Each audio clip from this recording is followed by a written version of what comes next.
So as you just saw in that clip, there are some combinations that will allow you to get your Valyira up to doing almost 600,000 DPS on single target, only using what you have on your Valyira and her customization and the specific class we're going to be going over in this combination. Just that combination, nothing else on top of it, and Valyira can almost do 600,000 DPS. I think in that footage she got to like 581,000 DPS, and her average was a bit above 500k. Now that is absolutely ridiculous, but that seems to be pretty consistent with the combination we're going to go over. And make sure to keep watching until later in the video, because I'm also going to be going over all of the customization you should be using for Valyira to get the max damage out of her, and what corrosive powers you should be using to get the highest damage you can get out of that as well. But the main thing I kind of want to make this video on, and I think the main contributing factor to getting Valyira to do this much DPS above what she would normally be doing, is using a shaman.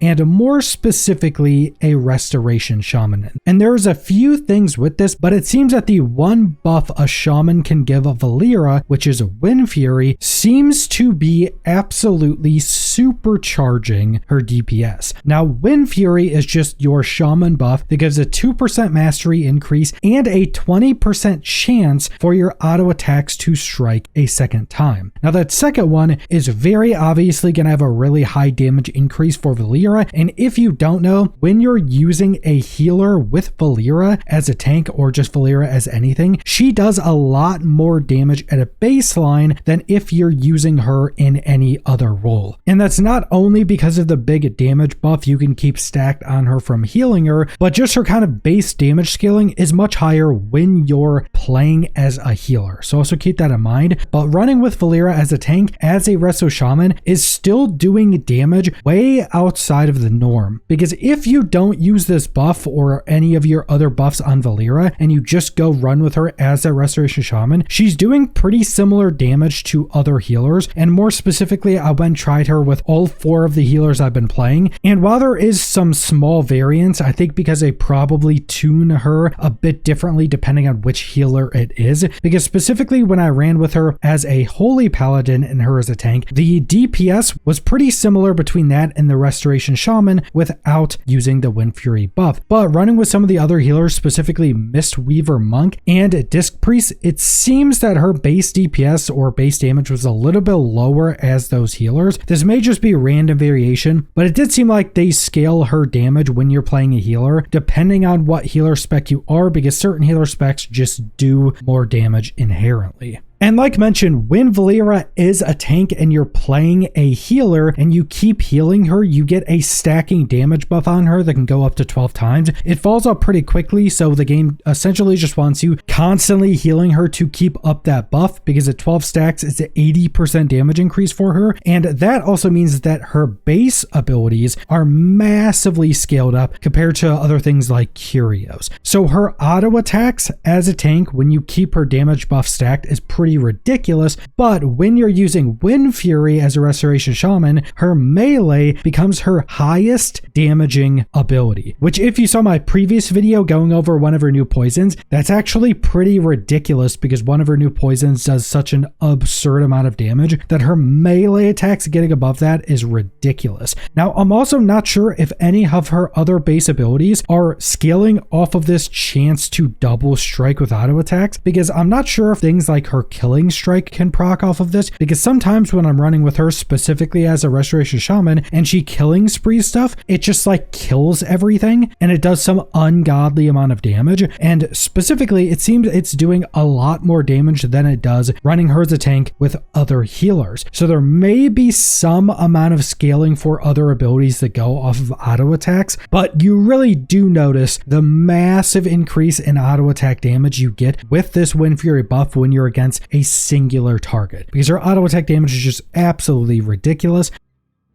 Then on top of that, you also give a 2% mastery increase from your Wind Fury buff. Now this one is interesting because Valyira technically has a mastery and it changes depending on what role she has. So if she's a tank, it gives her a pretty big increase to her max health and her healing received. And this goes up with every level she gets. So if she's a DPS, it increases her DPS. If she's a healer, it increases her outgoing healing. Now, when you give her the Wind Fury buff, it doesn't show like a percent increase on her mastery buff that you can actually see the damage increase, but there may be something going on behind the scenes that this mastery buff is somehow increasing her damage as well. Maybe it's like giving her damage increases from the masteries from other roles or something, because outside of the massively increased auto attack damage from Wind Fury, it seems just on a Restoration Shaman, she's just doing a lot more damage, and there's not really anything else that would point towards her getting a higher damage increase besides something with the mastery of Wind Fury somehow giving her other buffs that aren't really shown to us and that we don't really have a way to test. So just going over this ridiculously high damage you can get Valyira to do on a Restoration Shaman was the main reason I wanted to go over this video, but I also wanted to go over all of the highest damaging corrosive powers and customizations you can use for Valyira. So that first part of the video was specifically about how strong the Restoration Shaman is, but the rest of this can be used for anything else you're playing. But if you're also going to be running a Restoration Shaman, this is going to be how you can get that close to 600k DPS on a single target from Valyira. Now first we have our corrosive powers. You may have seen some of my previous videos where I went over a very easy way of how to complete the system, because for the corrosive codex and these corrosive powers, once you have enough corrosive souls, which you just get enough from the tutorial to be able to unlock one of these powers, once you unlock a power, you can have one activated at a time. Once you unlock 8 out of 12, you can activate 2. And that's going to be pretty important for your own damage specifically. Keep in mind, any of this stuff through the Corrosive Codex won't count as like Valyira damage. This will be your own damage because this also works in all open world content as well. And if you're specifically only going for the highest damage you can possibly get, I think the best thing you're going to go for is Ophidian Maw, which just has a chance for the snake to pop out of the ground, does really high damage that's split between all nearby enemies, and if it hits a poisoned non-boss creature, it'll execute anything 20% health or below, which is really nice, especially when you're running with Valyira. She just has poisons at a baseline, so that helps quite a bit. This is just a very high damaging proc ability. If you get like 2 procs of this in a fight, it'll probably be your highest damaging ability. Then you have the Eulatek's Gift, which was pretty heavily nerfed, but it's still absurd, and more specifically, it's absurd against tankier targets, because especially when you have Valyira at this point, she's just going to be absolutely destroying less tanky enemies so quickly that the big tanky enemies like the nemesis enemies or bosses are really going to be the things that you want to speed up your damage on, because that's what will speed up your run, and Eulatek's Gift helps with that. So basically, when you're damaging enemies, you just have a chance to apply this toxic to them. It applies 5 stacks at once and then deals some amount of damage for each application for 1 minute. So it's a really long duration dot. Now just having, let's say, 5, 10, 15 stacks on the enemy doesn't do a ton of dot damage. It does a little bit, but the main part of this is that when you apply 20 stacks, so when you get 4 procs of this on a single target, it then procs the gift, which deals all of the remaining damage of all of your 20 applications instantly.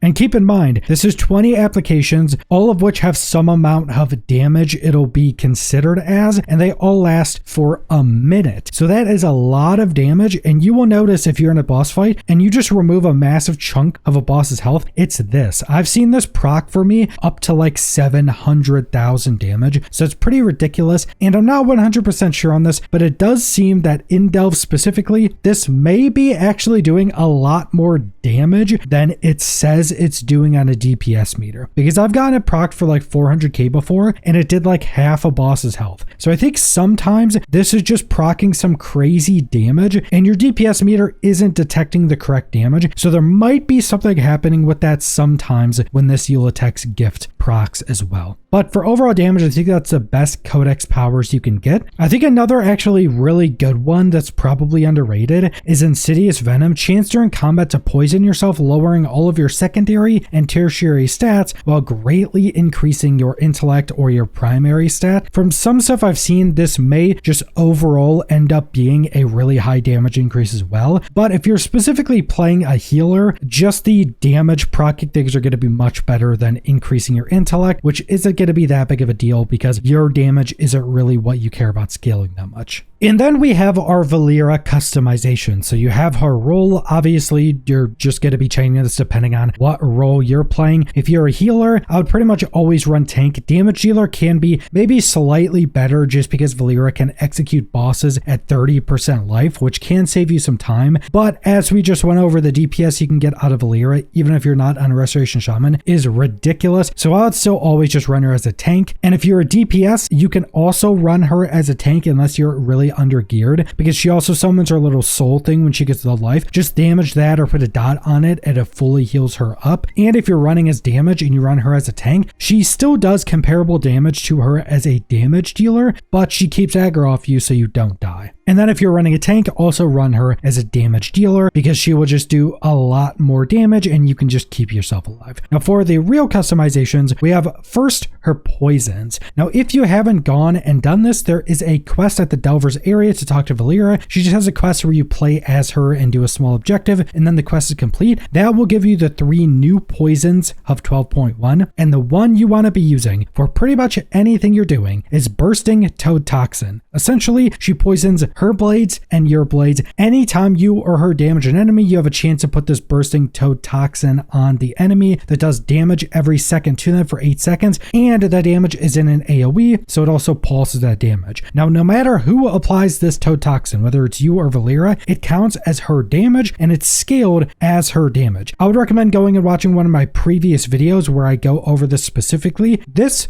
specific poison, when you're not running as a Restoration Shaman with tank Valyira, anything else you're running with Valyira with Bursting Toad Toxin, this poison will be her highest damaging ability throughout the entirety of a Delve run. This damage is absolutely ridiculous, and that's on any role. Healer, tank, or DPS, this poison still does absurd damage, and it's very common to apply the poison, so it's also very consistent. I don't see anything else in here that comes even relatively close to the amount of damage this poison is going to be doing. Then we have our combat Curios, and I do think Corrosive Biospear is still just going to be the best. Now, there is another option if you are running tank specifically and you are not running Valyira as a tank. You can also use Essence Traps, where she just throws down these traps that you can walk enemies in, and it'll essentially spawn this big AoE circle that then blows up to damage these enemies and also stuns them.